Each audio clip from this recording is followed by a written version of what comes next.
E eu quero adentrar pela questão da inflação e dizer a vocês que a inflação foi uma conquista desses 10 últimos anos do governo do presidente Lula e do meu governo.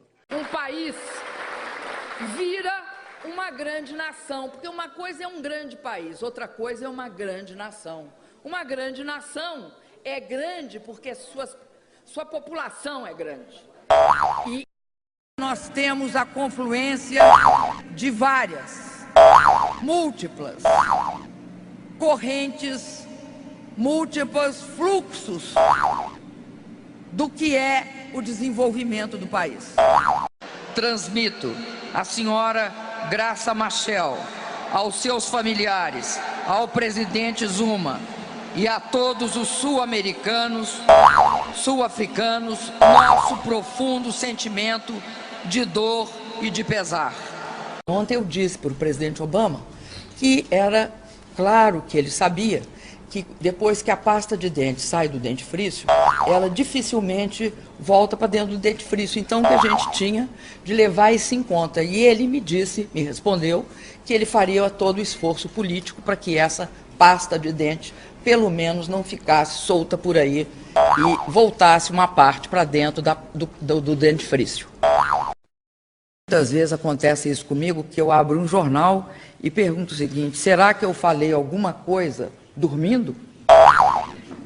Porque só isso pode explicar algumas atribuições do que eu penso. Eu não penso. Em Portugal, de onde eu acabei de vir, o desemprego beira 20%, ou seja, 1 em cada 4 portugueses estão desempregados. E eles vêm dizer que o Brasil é um país em situação difícil.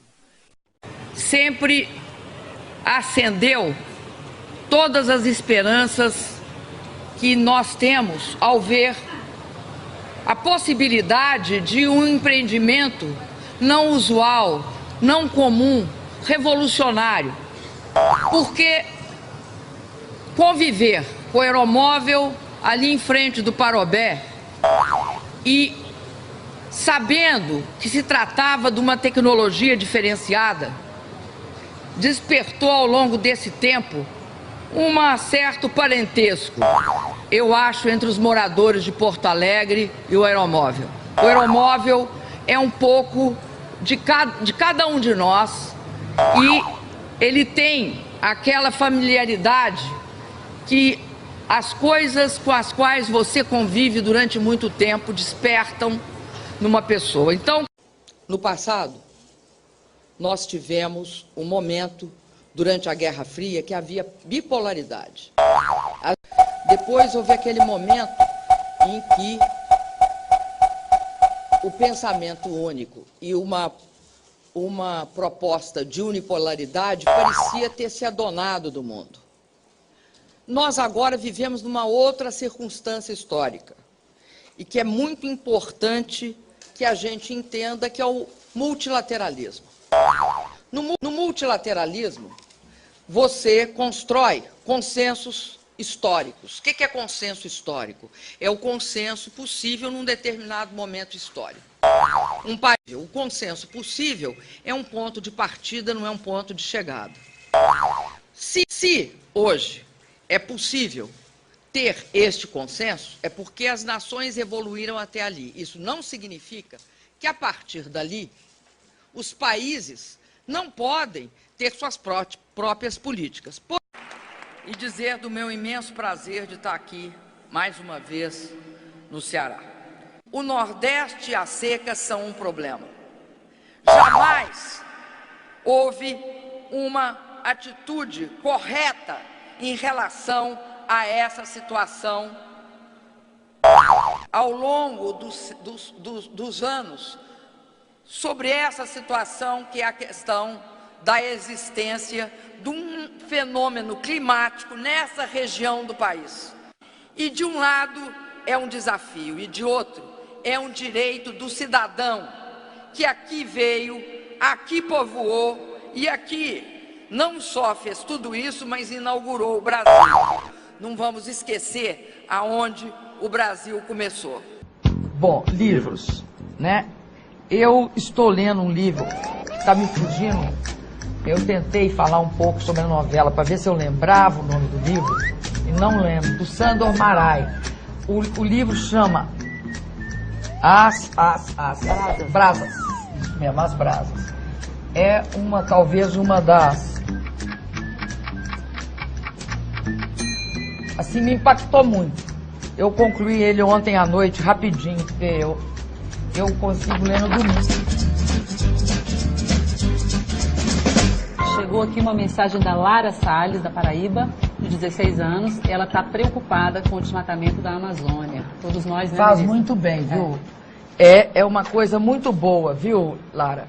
Porque é algo que a gente tem de se preocupar, de fato. Nós, inclusive, lá em Copenhague, fomos os que tiveram a posição, eu acho que em termos da mudança do clima, mais consequente.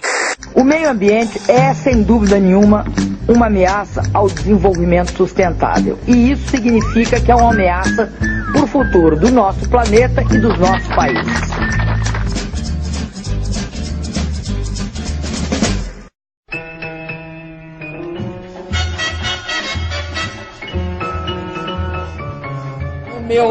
No meu chinelo da minha humildade, eu gostaria muito de ver o Neymar e o Ganso, porque eu acho que 11 entre 10 brasileiros gostariam. Porque deu alegria ao futebol, porque a gente, eu vi, você veja, eu já vi, parei de ver, voltei a ver, e acho que o Neymar e o Ganso têm essa capacidade de fazer a gente olhar. Eu vi, você veja, eu já vi, parei de ver, voltei a ver, e acho que o Neymar e o Ganso têm essa capacidade de fazer a gente olhar. Dilma Rousseff.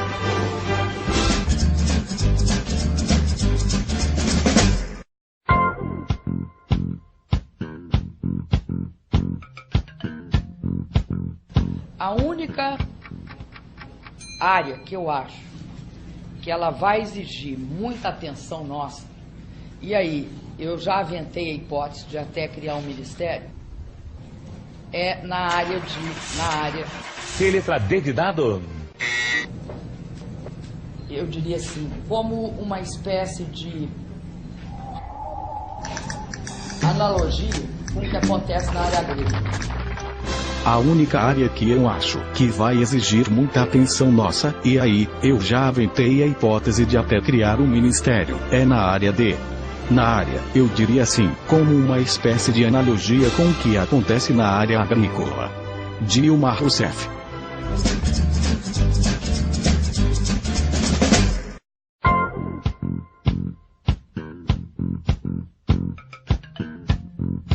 Em saneamento, nós estamos investindo no PAC 1 bilhão e 700 milhões. Aí você fala o seguinte, mas vocês acabaram isso? Vou te falar, não, está em andamento. Tem obras que vai durar para depois de 2010.